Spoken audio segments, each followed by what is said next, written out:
What's up everyone? So today I'm down at Maserati Lotus Greenville and I'm going to be checking out a pretty cool car that, needless to say, has pretty cool doors. This is a BMW, a 1989 Z1, something that I've never really checked out before. So this is going to be pretty cool because the doors sink down into the door sill. So getting out of the car now, I'm just going to pull on this release handle down below and it's automatically going to lower the window and the door. And then it's a pretty high door sill, but it's not that hard to get out. And now we are out. So there's the side profile with the door down. You just use this button here. You push it to put the door up and then you push it to put the door back down. So that is pretty cool. But what do you guys think so far of the BMW Z1? This was the first model in the Z series Roadster to be produced. So that's pretty cool to see basically the original Z series car. Taking a look at the side here, this has 15 by 7 inch wheels. It has the high door sills again. They do allow for crash protection and you can drive with the doors down, which I'll be doing here later in this video. Coming to the rear, this is a foreign spec, so it has the European style tag to it with the BMW logo there in the center. Pushing on this button here, just like the doors, will release the trunk. And in the back here, there's not a crazy amount of room. You have a spare tire, and then the top actually folds down in the front section here, so you can see all the way through. Once we have the top down, I'll show you guys that. One thing that's interesting about this vehicle is all the body panels are plastic, which makes this a very lightweight vehicle. And then you have the vertical sliding doors again. You can see just how large these side sills are for the door to sink into. So this is basically the crash guard. So in case you do have the door down and you get hit from the side, you still have protection, which is a really cool design how they integrated that together. Moving up front, it still has the traditional BMW style kidney grills just down in the lower section there. Very large headlights on each side. Not too many lines coming down the hood either, but I think it has a nice, clean, simple look to the front of it. Now, before we hop inside, I'm gonna go ahead and pop the hood. So again, we'll just push on this button. It goes down in like 2 seconds. And then the hood is gonna open from the base of the windshield here. So I have to push it forward just a little bit and then slide it right up. Under the hood, we have a 2.5 liter straight six with a 5-speed manual transmission again. The transmission is pulled from the E30 325i. This engine produces 168 horsepower and 164 pound-feet of torque. It's a pretty clean engine for having about 66,000 miles on it, and it is pretty cool to see how the hood opens forward. You don't see too many vehicles that do that. It gives it a pretty neat look. The easiest way to get in that I've found is just go your right foot first, and you just kind of slide down and sink in. Then we can pull on that handle again, and you just kind of push your way out. The door sill is very, very sturdy, so you could almost stand on that if you wanted to. But this is pretty solid. It was designed for you to do that, and obviously being part of the door, it's pretty structural, along with the crash guard that is on the outside of it. So it's very durable. That was its design. It was meant to do that. Now I'm going to show you guys how the roof operation works, because it is a manual folding roof. There are 2 clips at the top of the windshield, like there would be in most other convertibles. Once you release both of those clips, then you can pull the front portion of the roof up. Then you have to pull the back portion of the roof. From there, there's 2 clips on the driver's side that you have to pull. There's a latch down by my left hand, and then I have to pull the other latch. Once I do that, this back releases. And this is a part of the trunk space. So as I showed earlier, you can see the spare tire. You can actually get to the spare tire and access it from this side. And from here, you can just fold the roof all the way back. There are 2 clips on this top section. So one on the driver's side will come over to the passenger side and clip it into place. Here is the 3-spoke steering wheel. Nothing special about it. There's no buttons or anything on it. You have 1 air vent to the side, your blinkers stock there. You can see the very simple gauge setup with your fuel, speedometer, tach, and engine temperature. Here's the leather dash. It is all in very good condition. I'm very surprised to see how well it has held up. There's a little dome light switch underneath. There is no glove box, however. You have a little bit of storage space on the top there. These seats are manual adjusting, so you just have a bar up underneath, and then you can use that button there to recline them. But the seats have held up pretty well. They have really aggressive bolstering to them. This nice red backing plate on them too matches the exterior of the car.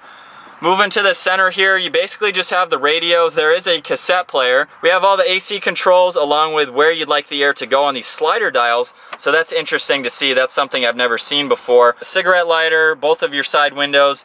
And here is the 5-speed manual again Reverse is all the way over and up. A little bit of storage space in the center, and then we are back to the trunk basically. You can actually see all the way through there. All right, much easier to get in with the roof down. We're gonna do this immobilizer again because the car has been sitting for a while, turned green there.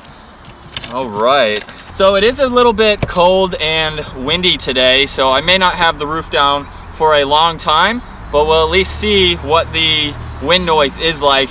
I mean, the doors are down right now, so it's not gonna be quiet, I would assume. It's very weird to have no door here, kind of like being in a Jeep or something with the doors completely off. If you guys can see my shirt flapping around, there's definitely a nice crosswind between the doors here. It's not a very fast car, but so far it's a ball to drive. The design of this car was to be a roadster. You take the top down, you go out on a nice cruise, you have 3 pedals to work with, and a pretty fun drive at the same time. It handles very well, taking some of these turns here.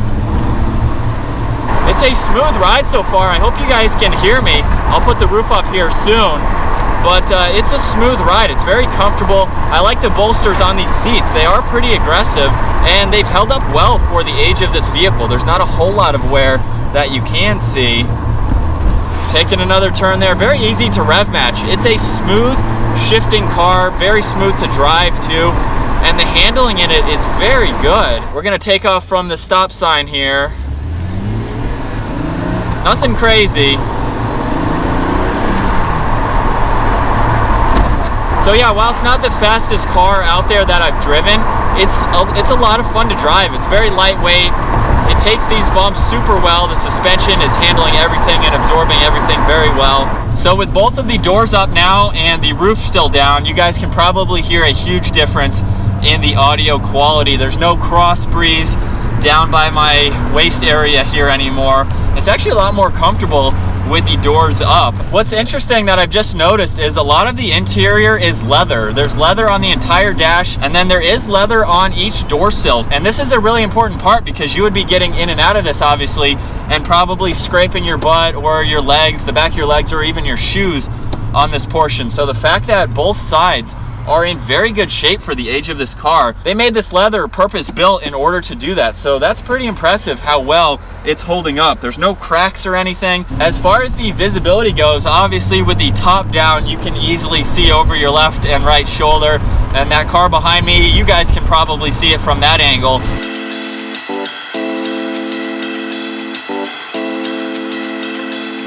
Really not a bad process to do. Then you just have to take these clips here. So that really didn't take all that long, maybe less than 30 seconds.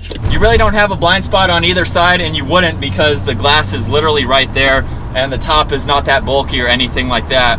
So we're just cruising now with everything up. It's definitely a lot more quiet. So you guys have seen that pulling on this release button brings the window down and the whole door down, but it is possible to just roll down the windows and leave the door. While these are moving doors, there's nothing on them. There's no release handle, there's no window switch, there's no lock and unlock.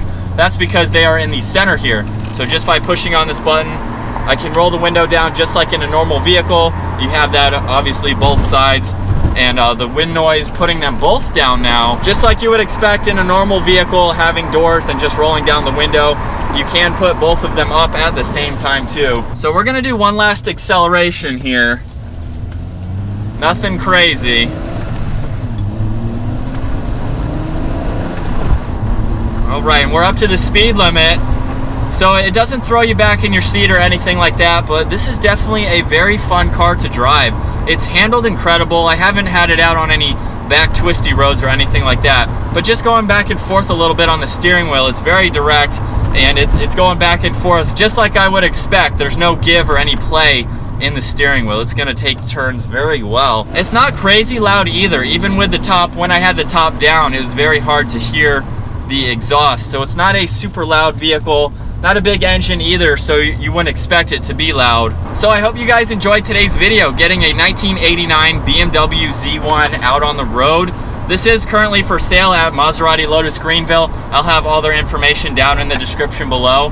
If you guys enjoyed today's video, make sure you give it a thumbs up, smash that subscribe button, and I will see you guys next video.